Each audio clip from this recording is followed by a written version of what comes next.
ബഹുമാനപ്പെട്ട അധ്യാപകരെ, എൻ്റെ പ്രിയ കൂട്ടുകാരെ, എല്ലാവർക്കും നമസ്കാരം. ഇന്ന് ജൂൺ 19 വായനാ ദിനം. വായനയുടെയും അറിവിന്റെയും ലോകത്തേക്ക് നമ്മെ കൈപിടിച്ചു നടത്തിയ PN പണിക്കരുടെ ചരമദിനം. വായിച്ചു വളരുക, ചിന്തിച്ചു വിവേകം നേടുക എന്ന മുദ്രാവാക്യത്തിലൂടെ കേരളത്തെ വായനയുടെ ലോകത്തേക്ക് ഉയർത്തിയ ഒരു വലിയ മനുഷ്യനാണ് അദ്ദേഹം. വിദ്യാർത്ഥികളായ നമ്മുടെ കടമയാണ് അറിവ് നേടുക എന്നത്.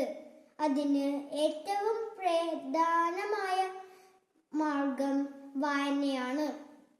നമുക്ക് പുസ്തകങ്ങളോട് കൂട്ടുകൂടാം. ലോകത്തിന്റെ വെളിച്ചമാണ് പുസ്തകങ്ങൾ. ആ വെളിച്ചം കണ്ടു വേണം നമ്മൾ വളരാൻ.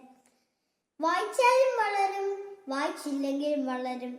വായിച്ചാൽ വിളയും, വായിച്ചില്ലെങ്കിൽ വളയും എന്ന കുഞ്ഞുണ്ണി മാഷിന്റെ വാക്കുകൾ നിങ്ങൾക്ക് മുമ്പിൽ സമർപ്പിച്ചുകൊണ്ട് നിർത്തുന്നു.